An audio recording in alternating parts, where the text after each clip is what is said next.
Yes, everybody, welcome back to Vinny's Voice. I'm joined by fellow Vinny today, actually. Vinny One opinion to Carlson, another. Vinny. Yeah, What's exactly. going on? Vinny, how have you been keeping? I've been doing good, bro. How about you? Yeah, not too bad myself. Well, the recent news, obviously, in the influencer boxing space is that you beat Christian Chrissy, breakout 08. I Yeah. think it was first round, right? First Yeah, round. first But you round, knocked yeah. him down knocked him down twice and then obviously got the third knockdown. How's that feeling? How's that winning feeling, man? Yeah, it felt really good. All the people supporting me. I got a lot of love from the fight. And I was able to show good sportsmanship to him afterwards. So, it felt really good.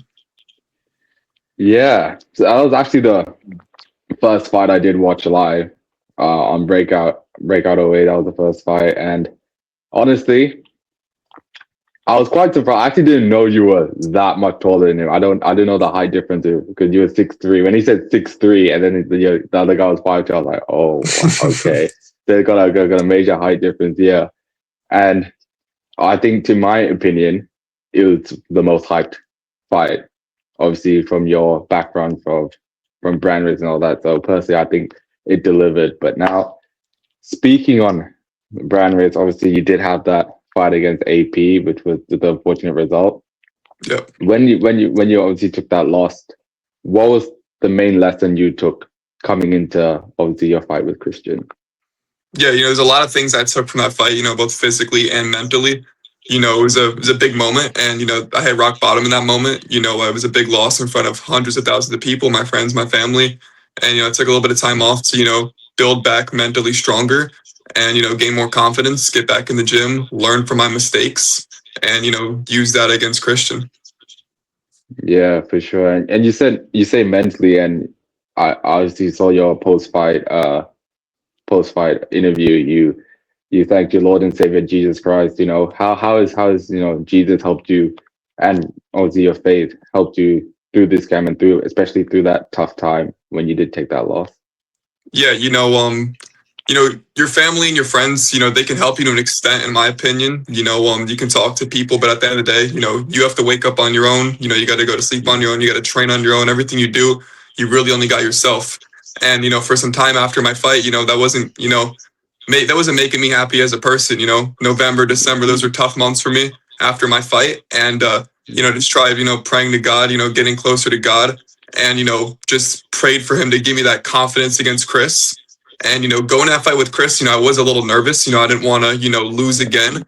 But I trusted in God, believed in my skills, and I won the fight. And I just give all glory to God.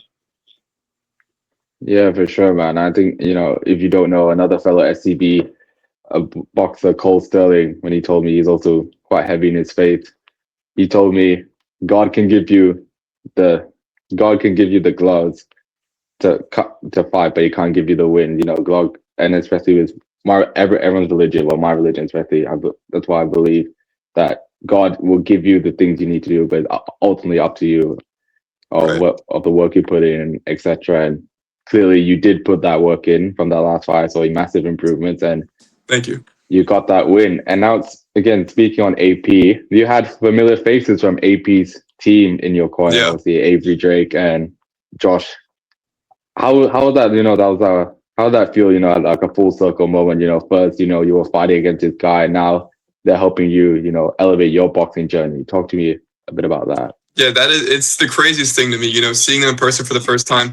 They're all really like the coolest people ever, really. Like Avery and Josh, like, basically, guided me the entire way, had my back, were in my corner, Mm. didn't hesitate at all, stepped right up to the plate and, just helped me with everything, led me to pray with them, gave me tips, gave me pointers, gave me the confidence that I needed. And I really do believe that, if they weren't there, I don't think I would have won. Like, I really do believe that. They gave me that confidence. I believed in them and they believed in me, and just how it worked out.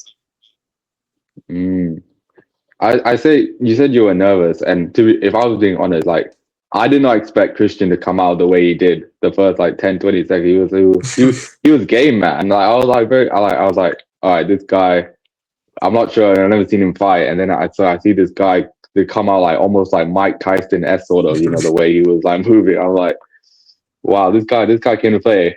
During those first like 20, 30 seconds, did that also strike you as well? Or how did you like It maintain did, your but I calm? also did expect him to come out like that. I had a lot of people telling me, like Avery and Josh were saying, he's gonna come. That's how he's gonna come in. He's gonna come flying in at you. That's because that's what he talked about. The whole build up. He said that's what he was gonna do, and Mm, he stuck to his word. A lot of people can hate on him. A lot of people can make fun of him, but I give him all the respect and credit. He stepped in there with someone who's a lot bigger than him. He didn't have to do that. One and two, he kept getting up. He showed he was tough, and he kept coming at me. And I think he's a tough kid, so I have all respect for him.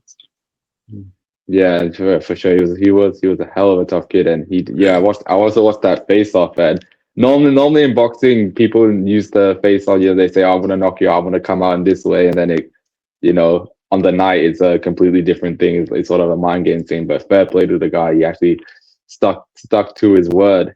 Yeah. Now, you've obviously been at the sort of higher echelon of influence of boxing with Brand Race and Breakout. I know the win's still recent, but do you have any like future plans of what you want to do within the scene? Potentially another Friday Breakout or at another promotion. Talk me through that. Yeah, so I've been talking to Josh a lot, and he wants to, set up some future fights with me. He said he wants to maybe get me on CFL. He said he's pushing for me to get on that. Oh yeah. And then he said also down the line, if I can, get another win or two, build a little storyline, possibly get back on brand risk. Of course, I would love the opportunity. I don't know if it's possible, but, maybe if I did get a win or two, Adin and Jordan still view all my stuff. They still follow me. So, maybe down the line, that's a possibility. But right now, I'm not really like focused on, like one certain like goal. I just want to just keep on winning and keep on fighting. Yeah, and I like that. And I speaking on Aiden and all that, because I remember, you were the guy that obviously posting, day one, day two, day three of posting until you got on brand rates. And I saw a recent podcast today, obviously you talking about that sort of story. But I'm quite curious, about Adin Ross as a person. Did you manage to actually meet him and like speak with him when you were in? Can't remember where it was. Was it Miami? It was in Nashville. Nashville. My mistake. Yeah, so I was able to talk to his manager more. The first conversation I had his manager, really nice, really chill. He was like, you're our youngest fighter ever. We think you're gonna put up a good fight. We think you're good. So, he spoke highly of me. He had confidence in me. Yeah. Aiden, the only time like he commented on my stuff was basically like day 50 something. He was like, let's work. But the first time I met him in person, I think the first time I met him in person was at the press conference. I shook his hand, and other than that, I don't think I talked to him really. Other than that,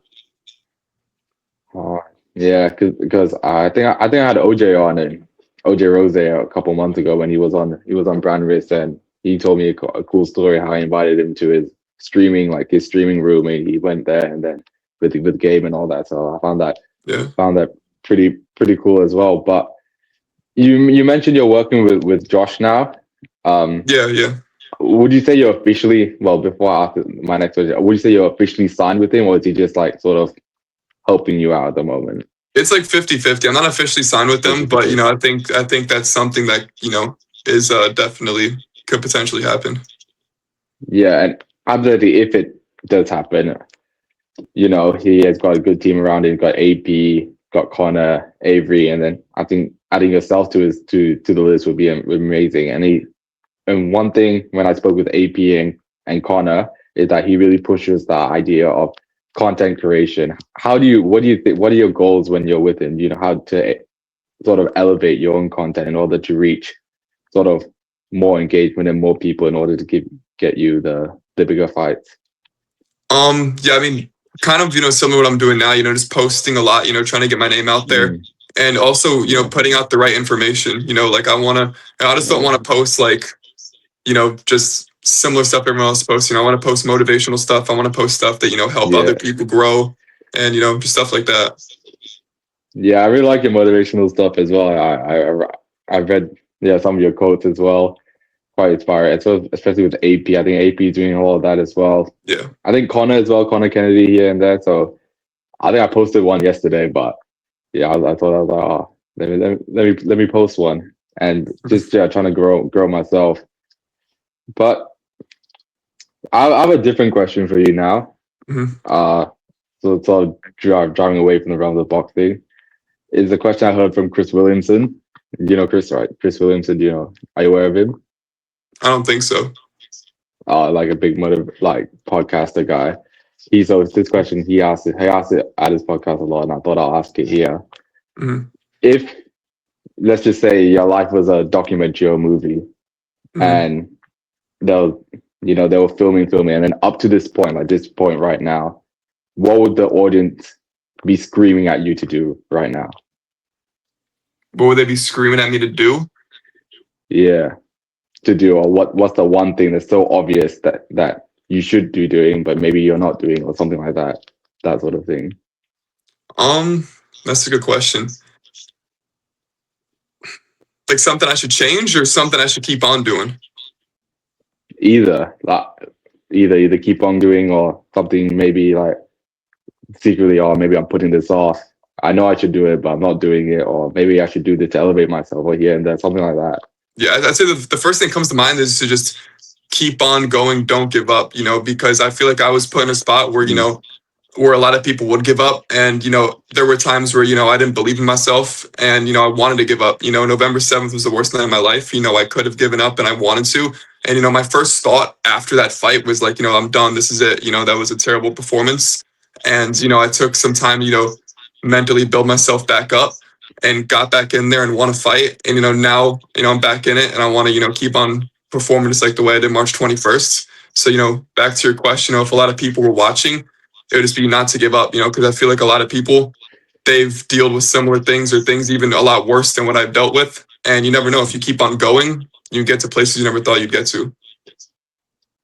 Yeah, for sure. And I think you're a testament to that. Is you really pushed and worked to get that brand race opportunity, and you've really pushed and worked hard after the loss to get the win against Christian Christie. And yeah, honestly, yeah, you're pretty much doing that already. And yeah, just keep going. And I actually want to talk about Breakout because I've spoken to a lot of other creators in the Breakout space, and they've mentioned like Breakout has become almost like a family sort of thing. They're very like close knit.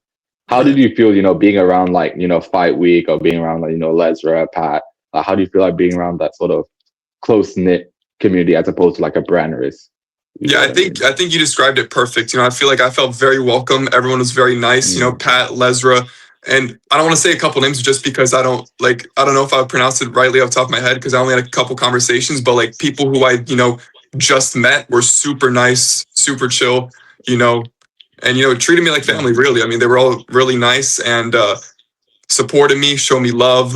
And compared to Brandress, and there's no shade on Brandress, but Brandress is like a lot of, it's a lot different. It's a lot more yeah. like individual stuff, and a lot more quiet. While Breakout, everyone's showing love to each other. So I think Breakout is great. Yeah.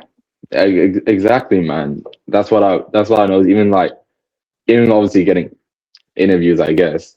Like a lot of the Breakout guys are quite, willing to talk, bubbly, like that sort of vibe, compared to maybe, one of the two. Not saying they're bad, but you could tell they were like short answers, maybe didn't necessarily want to be there, that sort of thing.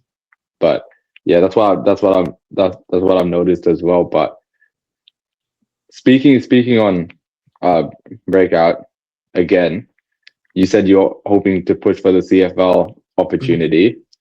Would another Breakout fight, if the opponent is right? We obviously they do not pay, but if the opponent was right, would you fight on there again, or at the moment you're trying to look for bigger opportunities after this? I'd say either or. A bigger opportunity would be great, but I don't see why I wouldn't fight on Breakout again. If the opponent was right, I would definitely do Mm, it again. I've had a great experience. It was a great event. Met a lot of yeah, great people. So I don't see yeah, why I wouldn't fight on there again. yeah, yeah. And I mentioned obviously the pay aspect. Obviously, Breakout doesn't pay, and a lot of, again, from my previous interviews, some of the fighters, obviously no shade, not no shade to Breakout here, but they're obviously, putting some people who like fought a lot on Breakout, and they're like, oh, maybe they felt a bit tired of like not not getting paid.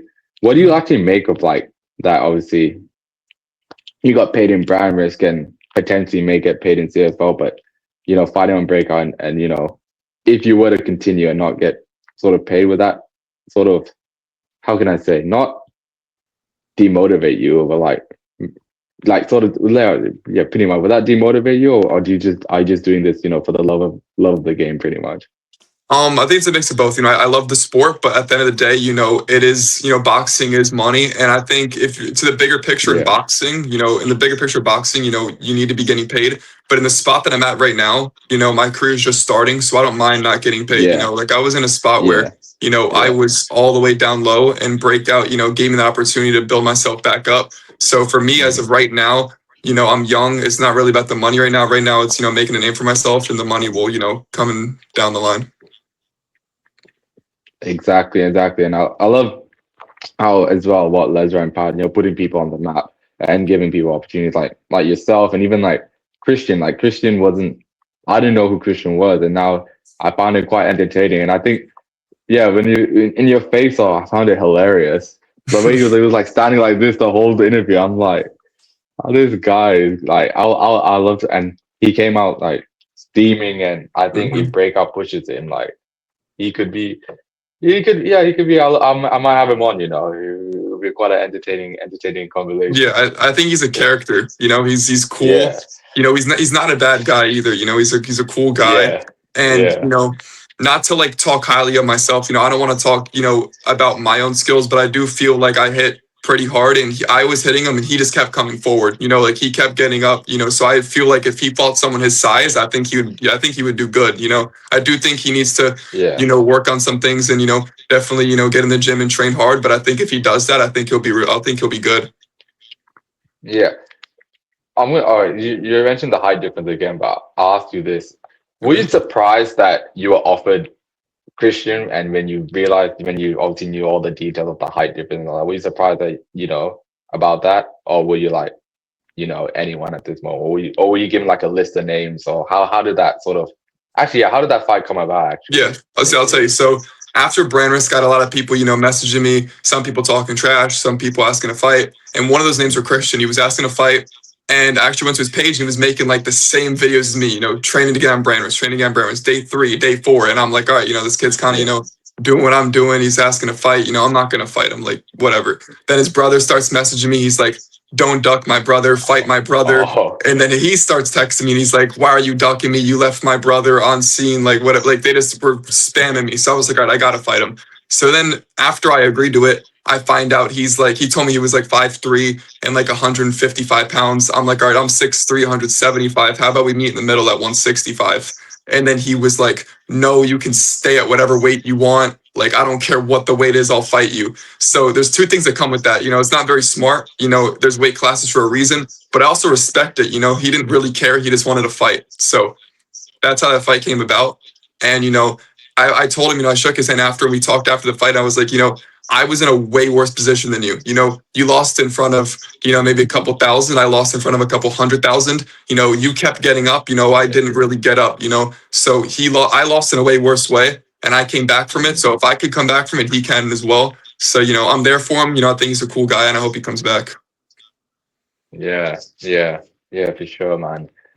And I think I was like shocked of his height as well. After the first knockdown, I was like, all right, he's not gonna come forward. You're just gonna use your range and potentially get him out of there. And then when he just started, he just kept going. I was like, wow, Yeah. I was like, you can't train that. You can't train that. Right. It's hard. Yeah. So it's hard, and it's chin. Like usually if someone hits with a big shot, they go on the back foot a little bit. I know when I'm sparring and I'm in the gym and I hit with a big shot, I usually don't shrug it off, wait a little bit, reset. But him, he kept coming forward. That's a good thing and it's a bad thing. It shows that he's tough. But I think if he, was a little bit smarter about it, use that toughness to your advantage, maybe you be a little more smart. I think with the right training, the right coaching, he can be, I think he can be decent. For sure. Now, another question I'm curious about how the breakout behind the scenes stuff. I saw during the live there were like chairs and that. Was there like actually a crowd there, or was it just like a bunch of just pretty much just family and friends there? I'm just curious. Yeah, there was family and friends. There wasn't a huge crowd, but I mean, it was a decent amount. You know, around like the ring, there was probably like 20 people. In the back, like in the chairs, probably like 20 more people, and then towards like the front, like where everyone's like putting their stuff on, probably like 20 more. So it wasn't a big crowd, but it was a decent bit. And then I'm pretty sure the live stream also had like 100 people on it, and then now the stream is like over Yeah. 2,000. So you know, I think they're doing good. You know, I think it's good. Yeah, because I'm just curious because I think a brand risk, I'm not sure whether it still is. I think it still is, but like an invite only type thing. Yeah, it Like, has oh, been they so only far, but invite like I think their next one's gonna be a venue. yeah. Next one's gonna be a venue. So brand risk was the invite only, and I think not brand risk, yeah, brand risk, but breakout. Usually, what I've heard, like mainly just family and friends because like obviously it's a bit difficult. Like America's a huge country; it's a bit hard to like travel out Yeah. because compared to like DKM Rising Stars or like an Outcast, if you're aware of those sort of SEB UK promotions, like to commute to an event is like maybe 2 to 3 hours. So that's why I spoke to like Pascal, for instance, when he fought there, like even though Breakout did sort of more viewers online, but when he was in the event, it was pretty much packed. Like it was like full, like the seats were full, and the atmosphere and all that. And that's what, yeah, I found that quite interesting. Found that quite interesting. And I was just curious as well to see if actually people showed up. But to be honest, like as long as you get the experience and Right. you had a decent crowd as well, so it didn't. At the end of the day, it doesn't really matter. Yeah, and the production was very good. You know, Yeah, the production was good. shout out to Vast. You know, he was great. Yeah. You know, the production was very good. You know, he Mm. interviewed me. He like did an alternate angle, got some good pictures for me, and I think he did great. And I think him being on the production is like a huge step for Breakout. You know. Oh yeah, for sure, for sure. And I think I posted like a couple days ago like a little sort of trailer thing of like Breakout, and Yeah, I yeah, I saw that. obviously Yeah, I got like I got like obviously clips from like all the events, and I like from Breakout, like the first Breakout to like the eighth one. It's like the production, the everything is just like skyrocketed in terms of like quality. Like viewing like, oh my god, like each event I realized they got bigger and better, like every single. And some promotions don't really do that, but I see what Lesra, Pat, and Mark Waffle, I bet the whole team behind it, they're really dedicated to the craft, and that's really good to see. And obviously the media with Vast as well, like it felt like I was watching like a proper like professional stream, like. yeah, And I kind of forgot, oh, it's Breakout, but it's like they've done it like so well, like the right. intermission, the highlight, like beauty, it was perfect. And obviously, I also saw your the promo vid that Vass made for you Yeah, it was good. and Christian. That was really good. I only saw it after the fight, but I was like, wow, this is really good. And I'm very happy to see because they had Pat on, had Pat on. Yeah, they're very passionate people. The people at Breakout. Yeah, for real. Yeah, I agree. Yeah. Now, before we wrap up this interview, my last question is to you is asked at the end of all my interviews is, what is your personal best quote or piece of advice you ever heard or received? Okay. I'm not gonna say like what my like personal favorite. I'm gonna say one that I've like has related to me most recently, Yeah. and it's always know who's got your back and who doesn't have your back, because when you win, it's very easy for people to say congrats when you win, support you when you win, but you have to see who's there for you when you lose, because when you lose, you only have certain people, few people who are going to congratulate you, tell you to keep your chin up, and continue to support you. So you really find who those real people are and your losses rather than your wins. Yeah, we have it. Yeah, and I can't agree with you more with that one, but there we have it, people. That was it from Vinny's voice, fellow Vinny. Congrats on your win, man. Thank you. And thank you for coming on.